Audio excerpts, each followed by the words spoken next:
here's something that I'm going to tell you as a video guy. Here's why I believe that the lunar landing was fake. Because there is no way you can have a power source that strong at that time in history, and there's no way you could transmit that video signal all the way to Earth.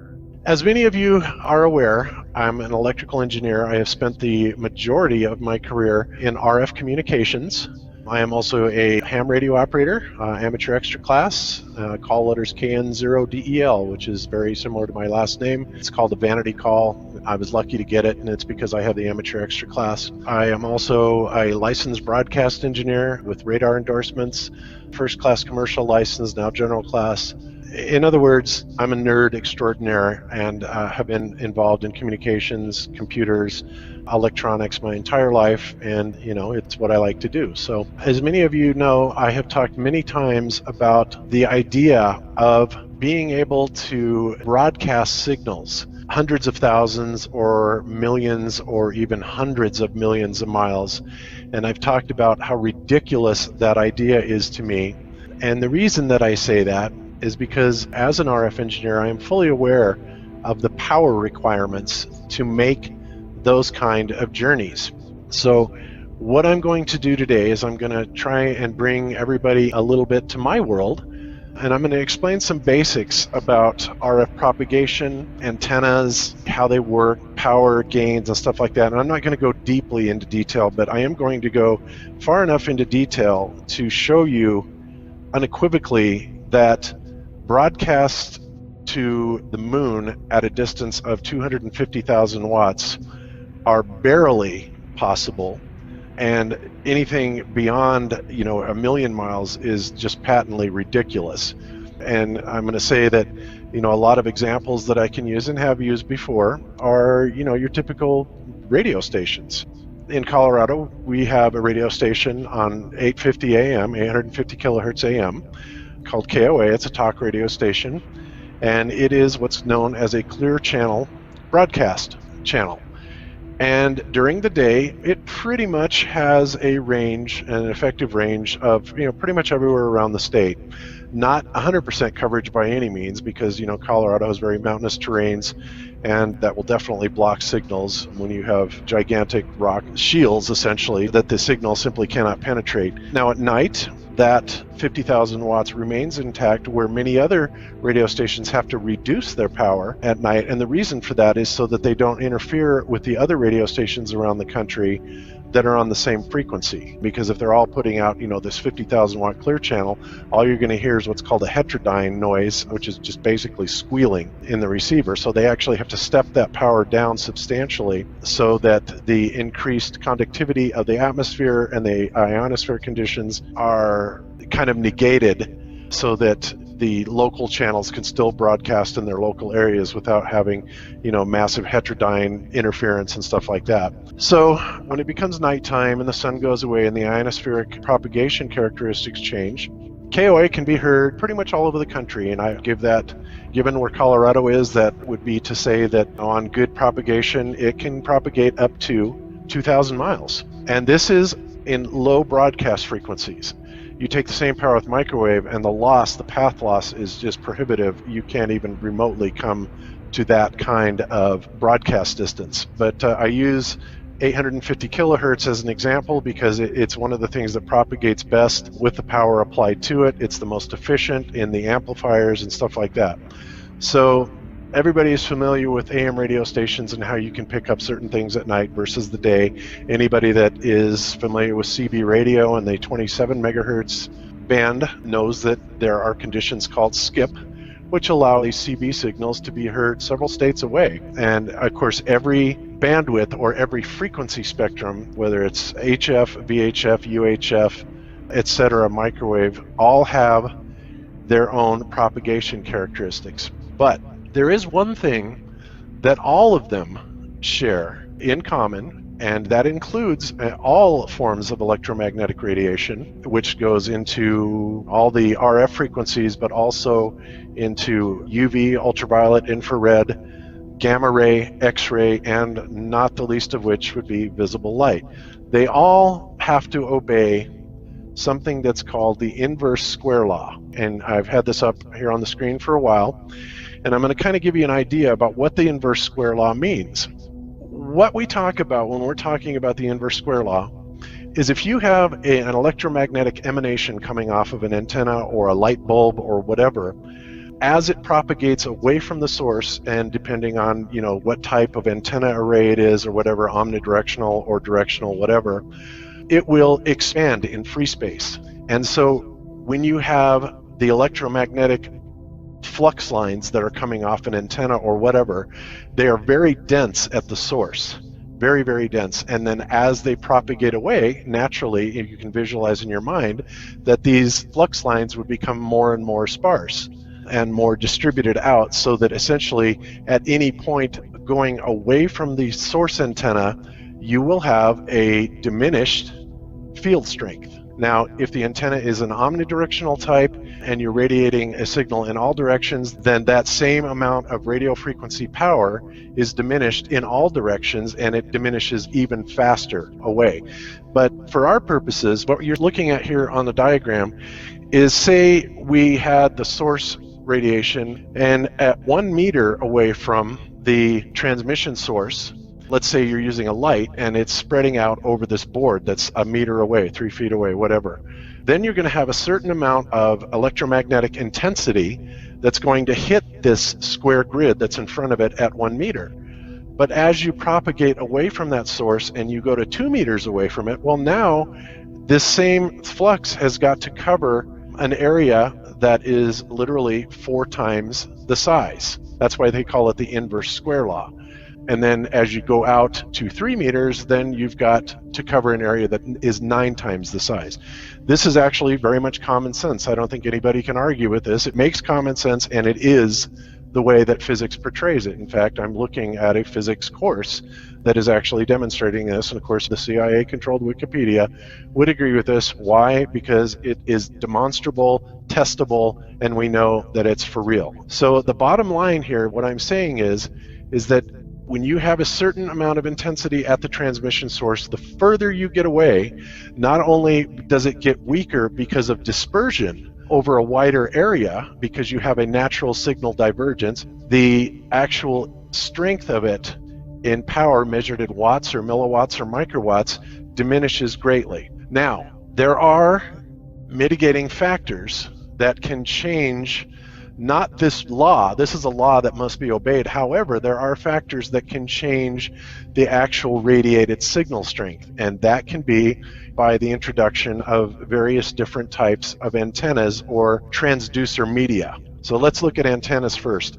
When you are dealing with an RF frequency, you talk in terms of wavelength, and different frequencies have different wavelengths in free space. And what that means is that when you are dealing with the frequency in free space, what the wavelength is the time that it takes for that frequency to oscillate from baseline all the way up to a positive peak on a sine wave, if you can imagine that, back down to baseline, then going into a negative peak amplitude, and then back to baseline. So the time that it takes for that 1 cycle or 1 hertz of wavelength to travel through free space is called the wavelength. The rule of thumb is the lower the frequency, the longer the wavelength, which means that the higher the frequency goes, you will have the shorter wavelength, which is why you will see things like microwave antenna. Microwave antennas can be little bitty, teeny tiny things, not very long at all. And that's because when you're dealing with microwave frequencies, which would be like 2 gigs or 5 gigs or 10 gigs, whatever, the wavelength in free space gets much, much, much shorter. When you deal with HF, or high frequencies, the 3 to 30 megahertz band, in free space, the wavelength to go 1 rotation can be 100 yards or a couple hundred yards, several hundred feet. And then when you get down into the audio frequencies, say you were listening to 60 hertz, which is power frequency, well, if you were going to irradiate that in free space, it could be several miles long, or nearly a mile long, depending on where you're at. So again, all electromagnetic waves follow this rule. Whatever spectrum it is, So the higher the frequency, the shorter the wavelength. Now, one of the mitigating circumstances that can make a difference on your effective radiated power when you transmit away is a factor of gain that is introduced by the antenna. And you will see sometimes very, very large antenna arrays like the over-the-horizon radar, and they have these enormous towers that are very, very high, and they have several arrays of them.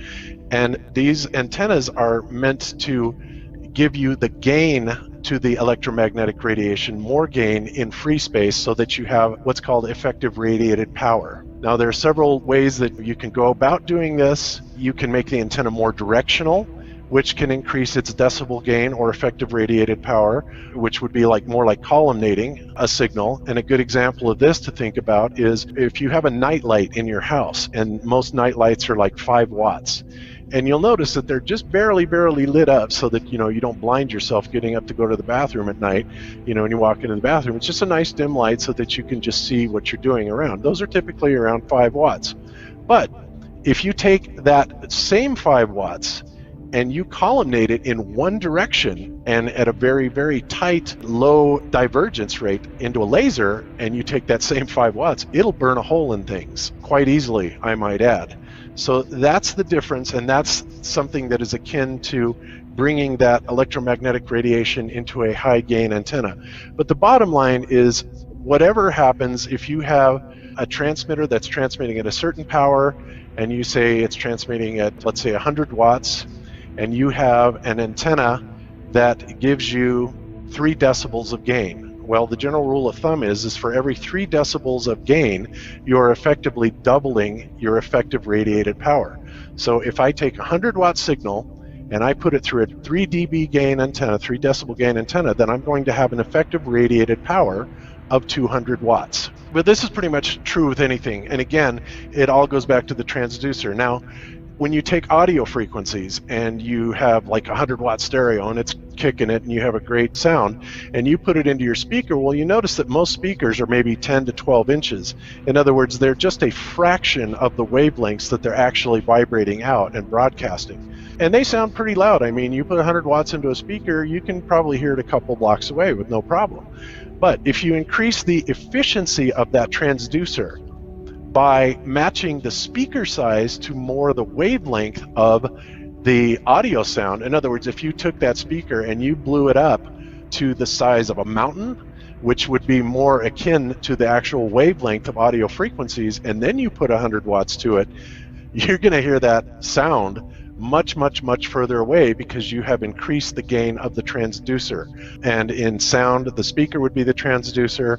In RF, the radio antenna would be considered the transducer. In lasers, the optics would be considered the transducer. So when you get into different spectrums, obviously the frequencies take on different characteristics.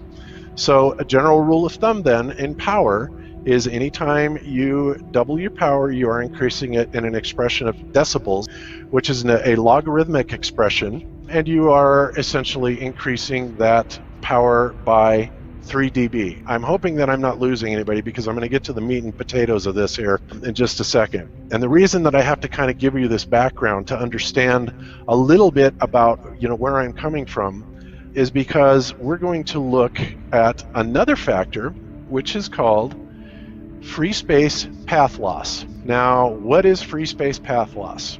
In terms of a light or electromagnetics emanation, there is a certain amount of calculable and known path loss or attenuation to that signal. In other words, if we're radiating 100 watts off of an antenna and we have a path loss of so many decibels, that means that when that signal gets to an antenna or a receive point, it's going to be down significantly from what it was at the transmission point. Now, free space has a very, very, very high path loss as compared to other transmission mediums like your typical cable TV or cables or copper conductors or anything like that. Obviously, you can put a very low-level signal of just a few watts into a cable TV coaxial antenna, and you can distribute it all over a city without too much problem. Granted, there are separate amplifiers, but the idea is the same here in that when you put these type of signals through a cable or a conductor, the path loss goes way down because you're increasing the conductivity in the order of magnitudes.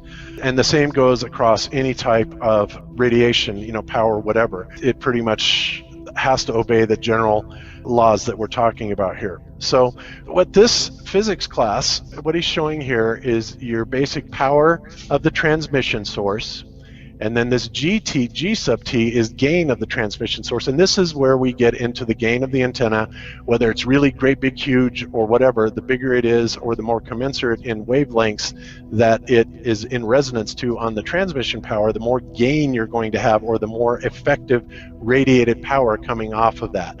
Then you have L, which is path. That is path loss. And in free space, like I just said, path loss is extremely high. And the higher the frequency, by the way, in path loss, the more the severe the path loss will be. In other words, if I was to take a 2.4 gigahertz wireless signal and I had 10 watts of power coming off that 2.4 wireless signal, it's going to go a whole lot less distance than if I were to use 850 kilohertz at 10 watts is going to go much further because the path loss is less at those lower frequencies. Now this is significant. Why is it significant? Because one of the factors that NASA uses, of course, is they don't use HF or LF or low frequency or anything like that in their communications with their spacecraft. They are using microwave frequencies, which can be anything from, I believe, 1 gigahertz on up, and I believe typically their frequencies are in the 10 gigahertz range, anywhere in there. So let me go back and at least show you these things. I know everybody saw this because I saw this earlier, and this is the inverse square law that I was talking about when I was talking about the radiation pattern. When you get 1 meter away, you have so much distribution of, let's call it light, just so you can visualize it easier.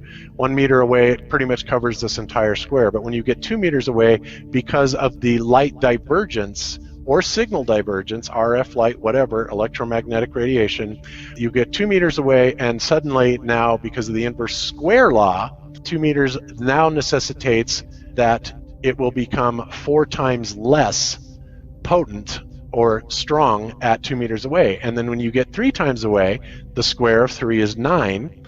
And so now you have the same source that has to cover a receive area of 9 times that size. So that's the inverse square law. And I think, pretty much that I was talking about here. We have your power transmit, gain transmitter, and here's your little parabolic dish, and you've all seen on the ISS the little thing that spins around, or you can use these little parabolic dishes to point at a certain target, and the most common things that people can refer to those at are like the DirecTV or Dish Network dishes. Great. So he's demonstrating here that you've got your power transmitter, then you've got your gain of the transmitter, which, as I just talked about, gets you a higher effective radiated power. Then from there you have your path loss, which is extremely high in free space.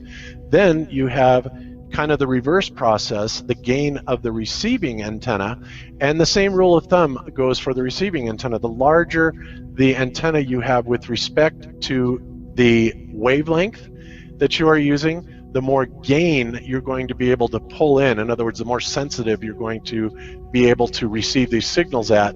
And then you've got power at the receiver. And of course, receivers typically have a threshold of what the minimum amount of signal or power input that can be differentiated from what's called background noise, or just white noise or something like that. It's basically called the noise floor. So if your signal is coming in below your noise floor, then it doesn't matter how good your receiver is, because the noise floor, or the noise at the floor, has a higher amplitude than the intelligent signal that it's trying to differentiate from. So that's it pretty much in a nutshell. What I'm going to show you now is we have these nifty little things these days in the 21st century that do all these calculations for you. When I was working in microwave, we had to do these things manually. And as I said, it's a very long and crazy logarithmic formula, because it is a logarithmic formula. But now we have these handy-dandy conversion tools, which are great because this makes it much easier to show you this without driving you crazy with the math. So we're going to look at free space loss calculators. And basically what it does is it lets us put in distances in miles, kilometers, meters, centimeters, yards, feet, inches, whatever. We're going to use miles because this is America, and anybody can go to this Pasternak site and do it in kilometers for the European people, but it works the same way regardless. Next factor we have is the frequency that we're going to be using, and you can enter it in gigahertz or megahertz, and we're going to show you a little bit of demonstration of both, showing you that as the frequency goes higher, the path loss substantially increases. Then you have this transmitter gain and dB, and essentially what this is talking about is, going back to this diagram, coming off the antenna is your effective radiated power, and that's taking into consideration the power coming from the final amplifier of the transmitter going through whatever losses. There's cable loss, but we're not going to talk about that, and then finally getting to the antenna, which gives it another additional gain factor, which then gives you what is called an effective radiated power. So when we use this transmitter gain, it doesn't really matter what the power is initially, but the transmitter gain will give you an effective radiated power on the output, and that's all we're really worried about because we're dealing these equations in decibels. Now, when you calculate free space loss and stuff like that, you don't do it in terms of watts, and I think this is done largely to just add another factor in to confuse people, and so they never think about it. The next thing we're going to do is, because we're not dealing in watts, which we're so used to using in our transmit power, we're going to be converting watts into decibels. You have two basic figures that are used in decibels. You have dBm, which means decibels with reference to 1 milliwatt, which is 1/1000th of a watt, and then you just have simple dB watts, which would be the watts. So basically, if we have 1 dB, there's basically a 30 decibel difference between dBm and dBw. So if we say 30, goes back to 0. 30 dBm is 0 dBw. And this is going to get really clear here in just a minute. So what I'm going to do, first of all, is we're going to take this free space loss calculator, and we're going to find out how much power we have to be able to transmit over certain distances. And as you can tell here, I have already done a calculation of 250,000 miles, and I'm sure anybody that thinks about that would be equal to a one-way trip to the moon. So let's do what the amateurs are doing, the ham radio amateurs, and let's put in 146 megahertz. And let's say that the transmitter gain is going to be enter watts. Now, hams cannot put any more than 2,000 watts. They are limited to 2,000 watts, and they may be able to get a gain figure of 6 to 9 dB. So again, going back to our rule of thumb, if we have 2,000 watts maximum power input, which gives us maybe 1,500 watts at best output, and we give that through 9 dB, so we're tripling that power. So we go 1,500 watts to 3,000 watts is 3 dB, 3,000 watts to 6,000 watts is 6 dB, and 6,000 watts to 12,000 watts is 9 dB. So we have 12,000 watts ERP. So basically what this is saying is this is a 70 dB maximum power output, even with the best of circumstances. So let's go back to this. Transmitter gain, 70 dB. Receiver gain, let's give it that same 9 dB. Calculate it. Free space path loss is 108 decibels. So what does that mean? That means to overcome this 108 dB loss of power, now we have to go to dBW, and let's put in 108, convert it. That means that we have to have a transmit power, and you can see this is a big number, 448,734. So we're talking about 63,095,734,448 watts. Jeez. Just to overcome the path loss. Do you see a problem here? And this is only going one way to the moon. Now let's look at something really ridiculous. Let's look at a distance, and let's all of a sudden now let's go to NASA's frequencies, and let's go to 10 gigahertz. And then we know the satellites can't put out a whole lot of power because they only have solar arrays on them. So let's say those solar arrays maybe are capable of delivering 10,000 watts, which is absurd. That's something that's actually classified. We can just apply a little bit of common sense here to this.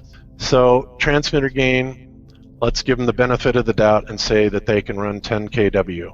So 70 dB, and now let's go to the sun. The sun is not an unreasonable example because Jupiter is a lot further away, right? 93 million miles.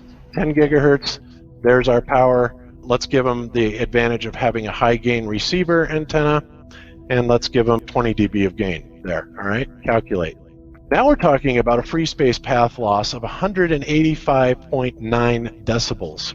Well, let's go back to our decibel converter. So let's go 185 dB, which means that to make the trip to the sun, now we have to have petawatts. You're getting the idea here, guys. In other words, there is no freaking way on God's green earth that we can be making transmissions of these distances given the idea of how much power is on board these satellites. And of course there are other factors. There are other losses, there are other gains, whatever. But this is a very trimmed down version to simply show you, even if I'm off by a factor of 1,000,000 or even 1,000,000,000, it's impossible. It is impossible to make these journeys at these distances. This is the point that I've been talking about all these times.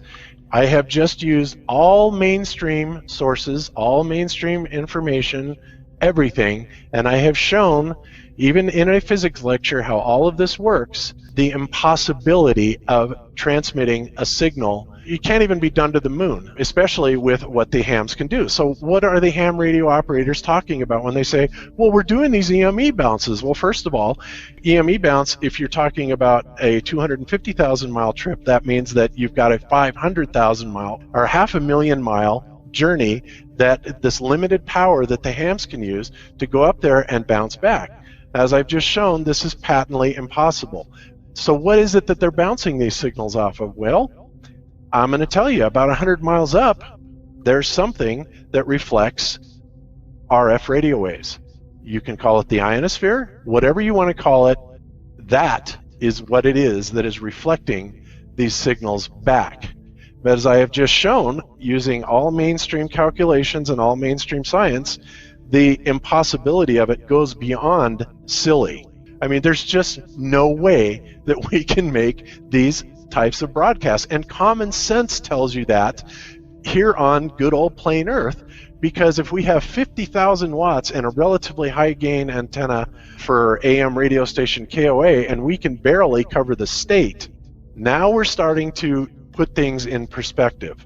And again, there are several other factors, but believe me, nothing that's going to make 1,000,000 or 1,000,000,000 times difference in these calculations. Do some research on these, do the calculations yourself, look up antenna gain factors, and also how far down in the mud or signals can be retrieved from ground noise level. A typical receiver sensitivity is minus 100 dBm. That's typical, some a little more, some a little less, depending on the frequency again. All these are factors, but the bottom line is that no matter what frequency they're using, and they would be far better off using low frequencies than they would be microwave, but even they won't make the distance, even though they have considerably less path loss. And anybody that has solar panels on their house knows that in order to power a medium-sized house, I don't know, 2,000, maybe 2,500 square feet, you need several panels on your roof. And then you're still only dealing with being able to power the house up to maybe 15 kilowatts or 15,000 watts, which is pretty typical, I think, for an average house, anywhere 50 to 20,000 watts, depending on how many electronic gizmos you have in your house and stuff like that. So this is kind of putting it in perspective. You know, think about solar arrays and people on the house. If people could generate megawatts, then you could sell power back to the power companies, and of course some people actually do that. But, you know, the typical solar arrangement that you see on people's houses, which consists of maybe 6, 7, 8, or 9 panels, are generating maybe 1,500 watts per panel, I would guess. My thing is to other electrical engineers out there, but I'm sure that somebody somewhere knows an RF communications engineer that can verify what I'm saying. And believe me, I'm using mainstream sources here, and it's pretty irrefutable. Anybody takes a look at this and thinks about it, you cannot debunk this. It is a simple law of physics that we operate from. Like I said, we had to do these path calculations manually back in the day when I did this. If you could just emanate a signal and electromagnetic radiation ad infinitum forever with just any old power level, that would be great. But the fact is, you can't. And there is a very much defined threshold and limitation to these RF emanations. Again, these are known laws. Debunk it.